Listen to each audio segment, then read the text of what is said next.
La guerre est déclarée entre Gaïd Salah et Ali Guédiri. À moins de 3 mois des présidentielles du 18 avril, la lutte est féroce entre les amis du général-major Ali Guédiri, candidat déclaré à la présidence, et les réseaux du chef d'état-major, Gaïd Salah, le parrain de l'armée. Dans la perspective des élections présidentielles du 18 avril 2019, les différents clans du pouvoir algérien mobilisent leurs réseaux et lancent des scuds meurtriers contre leurs adversaires, via la presse, la justice et les réseaux sociaux. Après le qui tue qui, des années noires, le qui manipule qui est un tube en vogue à Alger. Aux premières loges de la bataille qui se joue à Alger pour la succession du président Bouteflika, les hauts gradés restent les arbitres ultimes des choix politiques. Mais pour la première fois dans l'histoire de l'Algérie, l'institution militaire est profondément divisée sur le choix du meilleur héritier. Les 3 pôles de pouvoir. Pour faire simple face à une situation politique qui l'est moins, les militaires algériens, qui sont comme Feu Boumedienne l'avait résumé, la colonne vertébrale du pouvoir, sont divisés entre 3 pôles d'influence.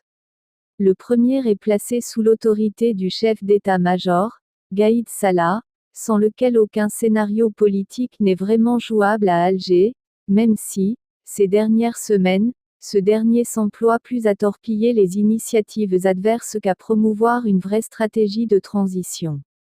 Le second courant au sein de l'institution militaire est regroupé autour du général Tartag, véritable chaouche de Saïd Bouteflika, le frère du président. Lequel Tartag, dont on annonce chaque jour le départ mais qui est toujours en fonction, veille sur les décombres des services algériens qui ont été décapités en 2 au 1-5. Le troisième groupe enfin, le plus discret mais certainement pas le moins puissant, rassemble une partie des réseaux du général Mohamed Medienne, dit Toufik, qui pendant un quart de siècle, fut le véritable maître de l'Algérie. C'est lui qui, à la tête du défunt DRS, l'ancienne sécurité militaire, SM, fut le véritable faiseur de roi de 1990 à 2015. Toujours enterré mais bien vivant pourtant, ce fouché algérien a placé quelques fers au feu dans la fournaise de la campagne présidentielle. Le général Ali Guédiri, un des plus sérieux aujourd'hui des candidats déclarés, est un de ses principaux relais dans l'arène politique. Chicaya entre généraux. Le 27 janvier, le général Guédiri, qui annonçait officiellement sa candidature, est revenu justement sur ses relations avec le général de corps d'armée Mohamed Medienne, qu'il a qualifié de simplement professionnel lors de leur passage au ministère de la Défense. Pour autant, il a confirmé avoir rencontré l'homme d'affaires Issa Drebrab, dont les liens sont connus avec les réseaux de l'ex-DRS et qui possède justement le journal Liberté, à l'origine de la rencontre de Guédiri avec Presse. Un hasard. J'ai vu Issa Drebrab et je pourrais le revoir, qu'il m'emmène en prison alors. Il se focalise sur la rencontre avec lui sans parler de mes rencontres avec des écrivains, des politiques et monsieur tout le monde. La riposte ne s'est pas fait attendre.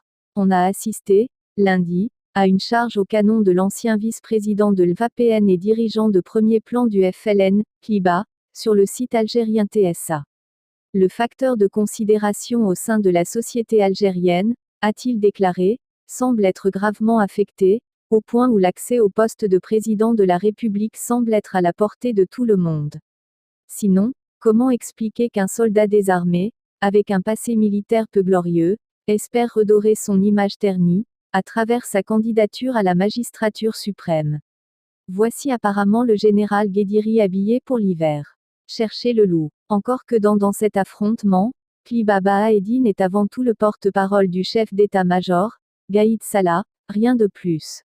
S'il ose s'en prendre ainsi à une personnalité de premier plan en termes aussi violents dans un climat d'incertitude qui incite à davantage de prudence, c'est qu'il est couvert en très haut lieu. Député en effet d'Annaba, le fief de Gaïd Salah dans l'est du pays, ce millionnaire député est au mieux avec le propre fils du chef d'état-major, Boumedienne Gaïd Salah, dont les affaires sont florissantes.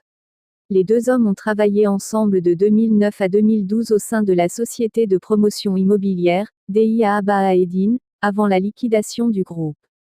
Ce retrait stratégique, dit-on à Alger, n'empêcherait pas Tliba et Boumediene Gued Salah d'entretenir encore aujourd'hui les meilleures relations.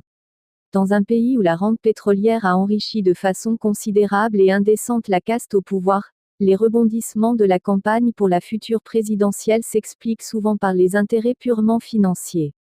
Dans ce contexte dominé aujourd'hui par l'argent et demain par la fraude, une majorité d'Algériens se désintéresse ouvertement de l'échéance d'avril 2019 qui est pourtant décisive. Auteur Nicolas Beau.